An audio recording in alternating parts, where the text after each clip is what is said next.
Hey everybody, I'm DJ Melody, and you're listening to Melodies with Melody.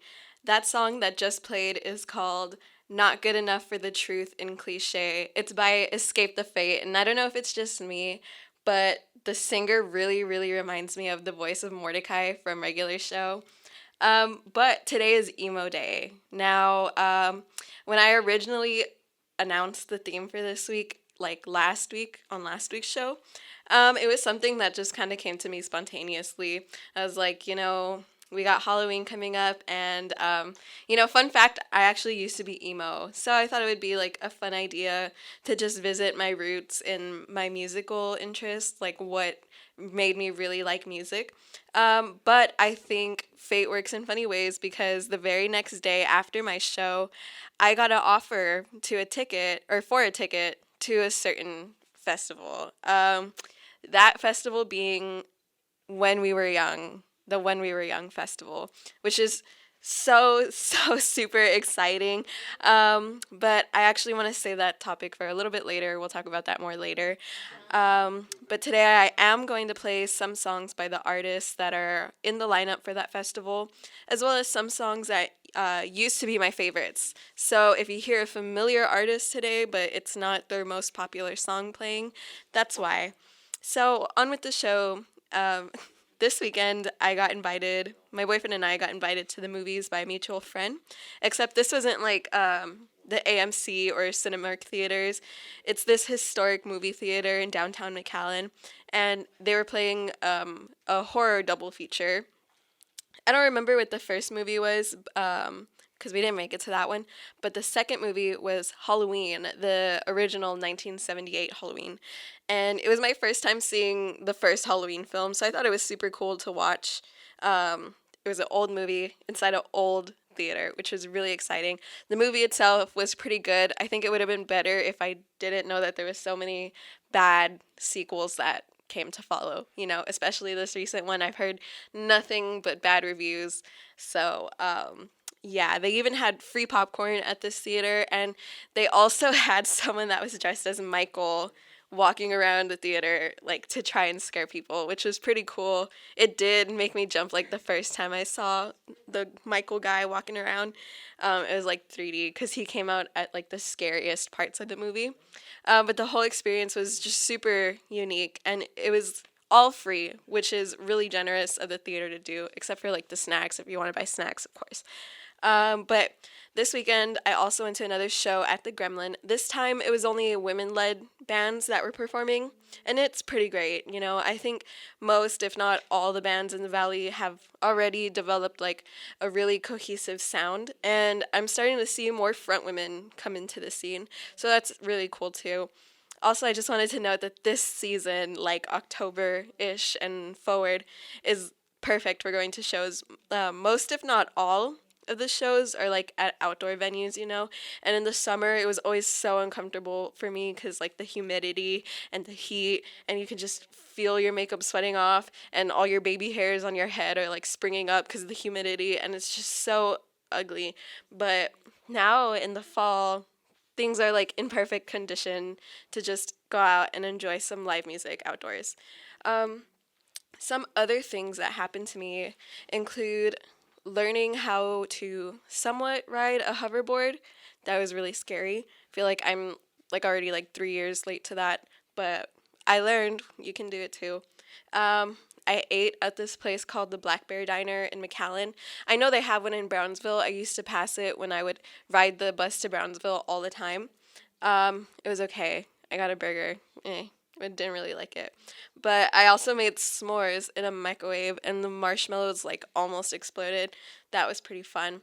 I became a hairdresser, cut my boyfriend's hair, risky and scary, but we made it out alive, and he still has hair. I made homemade potato soup, which was really fun. I love making soup. I love making random recipes that I find on TikTok. I also went to a Stranger Things birthday party. So fun, so cool. I ate like this black cupcake that had like so much black dye in it, and it stained my whole mouth for like the rest of the night and the next day. It wouldn't come out. And also, I stayed up I pulled an all-nighter creating a post for this radio show's Instagram page. So I don't know if you saw it, but it's the one with the emo guy holding up the sign. And I drew inspiration from, like old MySpace pages where people would overload their page with like GIFs, however you say it, stickers, and like checkered borders. So I really hope you guys liked it because I spent a lot of time staring at my iPad in the dark. And if you don't follow my Instagram, but you really want to know what I'm talking about, you should go follow me ASAP. It's Melodies with Melody on Instagram. Again, melodies.with.melody on Instagram. And it's the same name as my show, just with like periods between each word. So, yeah, if you want a little preview of today's show, we will be talking about emo festivals. We'll talk about different kinds of emo or like alternative subcultures, emo revivals, and more important moments of emo pop culture history. But right now, I'm going to play some Paramore for you guys, who will also be at this When We Were Young festival. This song is called That's What You Get, and I'll see you guys after the break. Hey everybody, welcome back from the break. You're listening to Melodies with Melody, and I'm DJ Melody. That song you just heard was called Camisado, I don't know, but it's by Panic at the Disco. And though it is a really good song, it's not my favorite from that album, but it was my best option to pick from their incredibly obscene breakout album titled A Fever You Can't Sweat Out. I know that this album means like a lot to so many people. However, the band has absolutely wrecked themselves since the early 2010s, which is when like half of the band decided to quit, leaving just the lead singer, Brendan Urie, and Spencer Smith. And then like a couple years later, it ended up just being Brendan Urie. And I guess it still is just Brendan Urie. So I'm not even sure if you can call it a band, let alone Panic at the Disco, but he still goes by that name. So I'm also pretty sure that the reason everyone left the band is because of Brendan.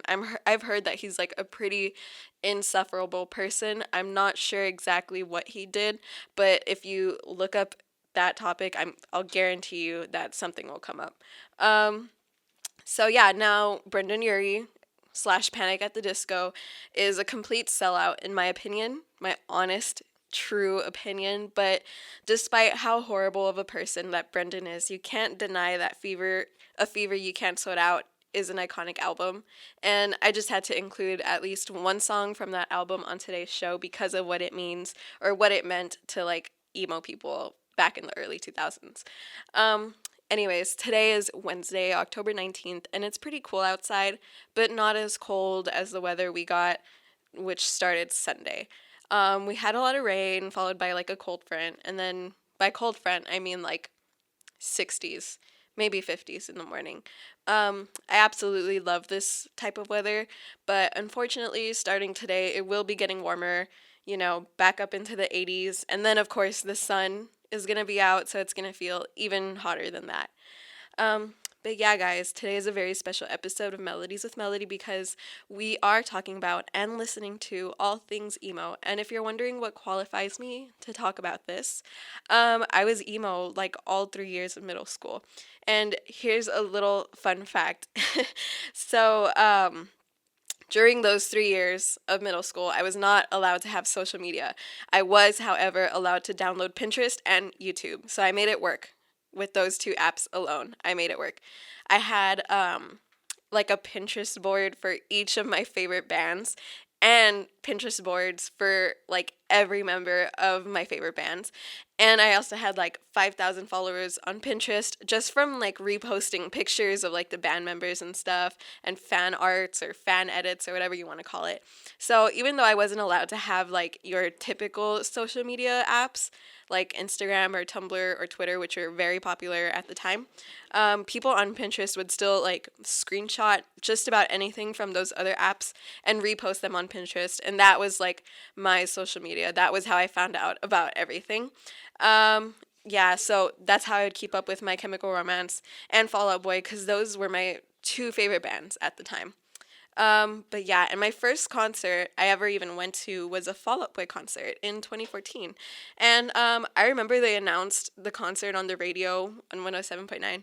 And every time the commercial would come on, I would beg my parents to take me, and they would say no every single time.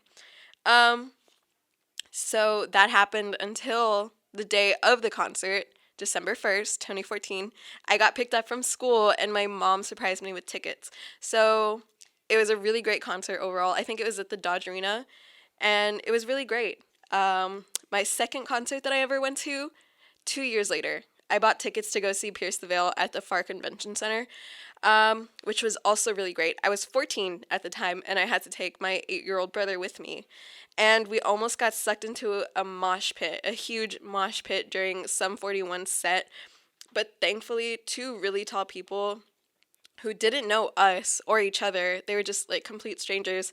They bear hugged me and my brother because we were like right on the cusp of the pit and we were about to get sucked in and get hit and everything. So they kept us safe and they protected us and it was really sweet.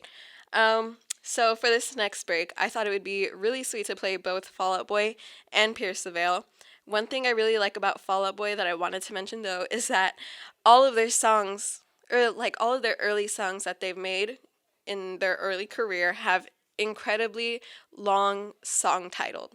Okay, they have like super long names. It's like a whole sentence as the name of their song. And I think the longest title that they've made is called "Our Lawyer Made Us Change the Name of This Song So We Wouldn't Get Sued." That's a whole story. That's a whole sentence, and they used it like as a song title, which is pretty funny. But today I'm gonna play another song that they've made with a long title. It's from their sophomore album, From Under the Cork Tree, and it's called "A Little Less 16 Candles, A Little More Touch Me." Hey guys, welcome back from that emo break. This is DJ Melody, and you're listening to Emo Melodies with Melody. That was Avril Lavigne's song "Skater Boy," and I'm sure you guys have heard that one. That was super popular back in like the early 2000s. And if you don't know who Avril Lavigne is, obviously she's a pop punk singer from the early 2000s. I absolutely adored her style and her music when I was younger. Believe she still puts out like some music, and she was even married to Chad Kroeger from Nickelback. Interestingly enough, many people believe that she was even replaced by a clone for some reason. There's a bunch of videos online if you're interested. I remember watching Shane Dawson cover that in like one of his conspiracy videos. But anyway, today, if you didn't know, if you haven't figured it out by now, we are listening to emo music and talking about all things related to emo-ness, emo people, emo culture, whatever. So, of course, I can't not talk about Warped Tour, the main event of every emo person's summer or life. The magical place where all your favorite bands come together at the biggest town nearest to you, sponsored by your favorite emo drink, Monster Energy, and your favorite emo shoes, Vans. So basically what Warped Tour was, it was a festival for a bunch of bands to go on tour all across America. They would actually travel. Tickets were pretty affordable, and you could skip lines for 3 cans of soup, I believe. The first Warped Tour was in 1995, and it had headliners like L7, which I've talked about before on my show, Sublime, and No Doubt. I remember watching these cool emo YouTubers that I used to follow. They were called My Digital Escape, and it was just like a group of emo friends, but they were there every summer at the Warped Tour vlogging and meeting their favorite bands, and I always wanted to go to the closest one, but it was like in Houston, I believe, maybe San Antonio, but like as a preteen, that was kind of unrealistic for me. So I unfortunately never went.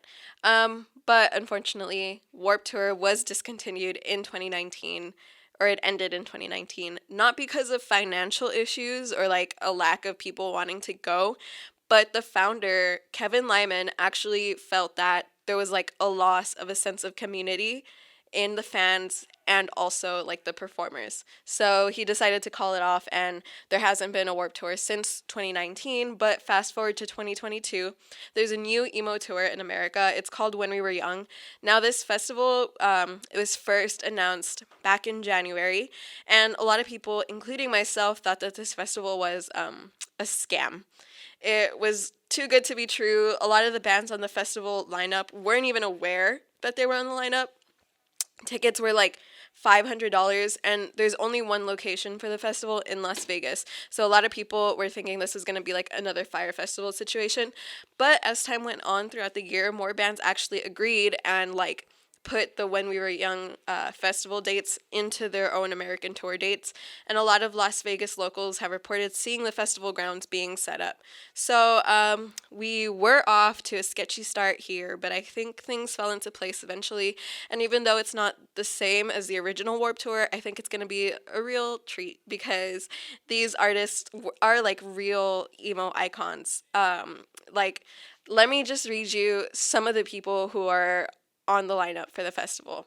So we have Taking Back Sunday, Bring Me the Horizon, Avril Lavigne, A Day to Remember, Sleeping with Sirens, Dance Gavin Dance, Motionless in White, Black Veil Brides, Neck Deep, TV Girl, The Garden, Alex G, Pierce the Veil, Paramore, and My Chemical Romance. My Chemical Romance, you guys. I'm not going to share like exactly how much I spent on my ticket, but I think the fact that My Chemical Romance is going makes it totally worth it. So here's a story of how I got the ticket. It's a sold out festival, by the way. So basically, my mom's birthday is like on the 28th of this month, and she planned a girls' trip to Vegas with her friend. And I was like, oh, that's so cool. And then my cousin was like, hey, I'm going to Vegas on that exact same flight and the exact same amount of days on that exact weekend with a friend to this concert. What a coincidence, right? And then my cousin's friend had to cancel, but she had already bought the ticket for the festival.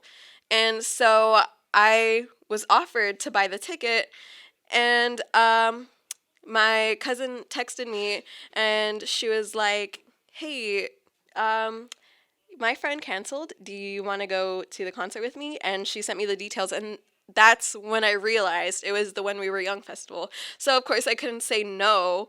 It's not like an opportunity that you miss out on. So yeah, coming up next, I have one of my favorite My Chemical Romance songs. It's called Thank You for the Venom. Hey everyone, welcome back from the break. I'm DJ Melody, and this is Melodies with Melody. And today's episode was about all things emo culture, emo music, emo like tours and stuff.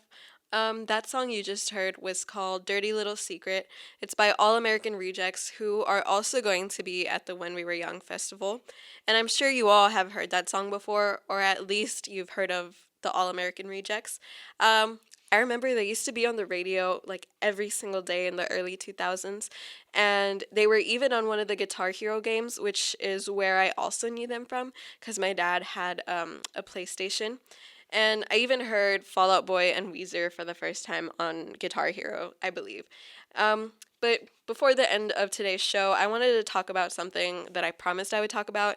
Here are some alternative or emo subcultures, and back in the day, God forbid if you got any of these subcategories confused. So first, we have scene kids. These are the kids wearing bright colors, puffy big hair swept across their forehead, and they were probably blasting blood on the dance floor. They also accessorized a lot by wearing huge belts and, for some reason, sunglasses, like all the time. They kind of look like regular emo people, but just like more colorful. This style also got a little bit of a revival during the pandemic. Next, we have goth people, which some people argue shouldn't be categorized under emo, but for the sake of this show, why not?